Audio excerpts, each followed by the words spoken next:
Two different states attempting to outlaw abortion failed in their efforts to do so, which has sort of been a theme, not always. They are in some states, bans have been passed, even though they're wildly unpopular. But a number have failed, both in terms of the legislation as well as attempts to appeal directly to the population of the state. So let's talk about South Carolina.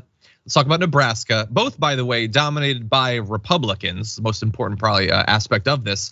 So a near total abortion ban failed to pass in South Carolina Senate by 22 votes to 21. That was the third time such a measure hasn't passed in a chamber that's led by the Republicans since they destroyed Roe v. Wade last year. In the Nebraska legislature, a bill proposing to ban abortions at 6 weeks fell 1 vote short of the required 33 votes to break a filibuster. So they were still close, obviously, but credit to the people who helped stop this from happening. In South Carolina, you had five Senate women who filibustered the bill as long as they could. State Senator Perry Gustafson said she was pro-life, but said there was, quote, no room for empathy, reality, or graciousness in the bill. So we're not just talking about like, the fact that, oh, thank God the legislature was filled up with people who believe that abortion should be right. There are people who, under certain circumstances, might be willing to strip it away, but even they thought that this was going too far. Senator Sandy Sen compared the measure that they were trying to pass to The Handmaid's Tale. Again, these are Republicans. As she said, abortion laws, quote, have always been, each and every one of them, about control, plain and simple. And in the Senate, the males have all of the control. So look, the bill has to be pretty bad for a Republican woman to be the one to make that comparison, which we've heard many times, but generally not from Republicans over the last couple of years. And then to point out that this is like a patriarchal, attempt to usurp control by Republican men. So thankfully they did fail. We'll give you details on the other one, but Brett, what do you think? This proves that even Nebraska Republicans and South Carolina Republicans think Ted Cruz is insane. Recently, Ted Cruz is trying out the old talking point that the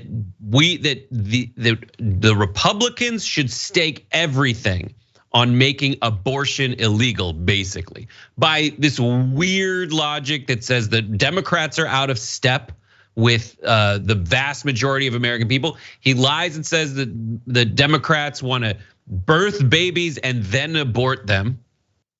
But the takeaway from that is Ted Cruz thinks that fighting against the right to choose is a big winner still for the Republicans. And the folks on the ground in various states that don't have a senator that's been there for 1 billion years, the state legislatures, even in states that you think this would be a slam dunk for, by the way Ted Cruz is talking, are like, nobody, you are insane. Yeah. We still have to win elections, and we know we can't do that. Nebraska and South Carolina are added to the list that already includes Kansas, where when you ask kind of normal people, they say, no, there's no way. And that is spreading to the state legislatures, which are now having states as red as Nebraska and South Carolina go like, bro, yeah, I'm not gonna touch that with a 10-foot coat hanger. Yeah, geez. And I don't know if maybe in some of these instances where, again, these were both incredibly close votes, some of those individuals think that either I genuinely need to do this because the bill is too extreme. That would be cool, but I don't often take at face value what these politicians say, or that this could hurt me individually politically, or I need to help bring my party back from the brink. I would love to do this. I would love to give this to our primary base or whatever, but this is obviously hurting us. We know that it did in the midterm. So I don't know which it is, but let's see. We have an abstention in Nebraska. That was thankfully what did it in. State Senator Merv Reep, who co-signed the measure due to concerns that women may not know they're pregnant at 6 weeks. He introduced an amendment to ban at 12, but that was rejected. And after his amendment was rejected, he took to the mic to warn his conservative colleagues that they should heed signs that abortion will galvanize women to vote them out of office. So he was just like, hey, can we do 12? Like, again, I never try to overestimate how long people have been following politics. There are probably plenty of you who've only been watching for a day or a month or a year. A 12-week abortion ban would have been the fringiest of the fringe 3 years ago. Like that would have been crazy town, a 12-week. And now that's too extremely accommodating for the right wing. They've chosen 6 weeks, not because they're not aware of what the state senator pointed out, that you might not even know that you're pregnant. That's why they chose it. They wanted to effectively outlaw it. Well, not like technically outlawing it, but that's what they wanted to do. And so, credit to the Republicans in these 2 different states that didn't go along with it. Now, that does not mean rest on your laurels. It does not mean that they're not going to succeed the next time, or that they won't move it to 9 weeks or whatever and get it. These things are never done until they're done, but good, at least a little bit of good news today. Any other thoughts, Brett? Also, the Republicans are against God because God ends most pregnancies. And so the Bible has abortion God, in it. They hate freedom, and they hate women. 100%. So good luck. And it proves that they know that democracy ain't it. They know that when you ask people based on this, they're like, oh my God, no, this is a dumb law that you're trying to pass. Yeah.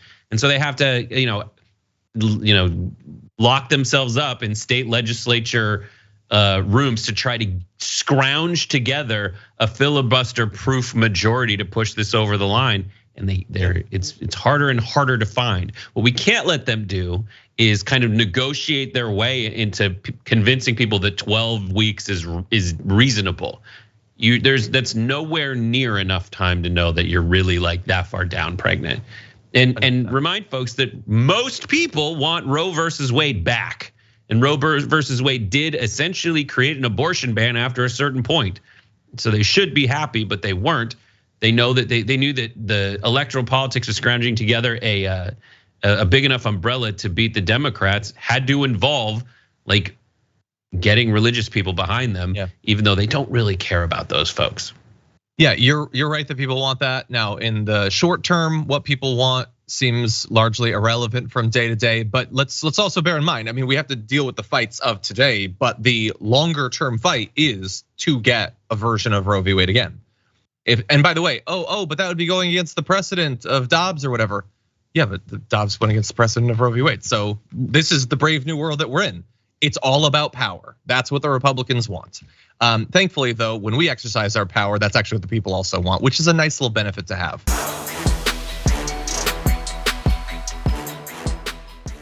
Check out the Damage Report podcast each day, wherever you get your podcasts, whether Pocket Casts or Stitcher or iTunes.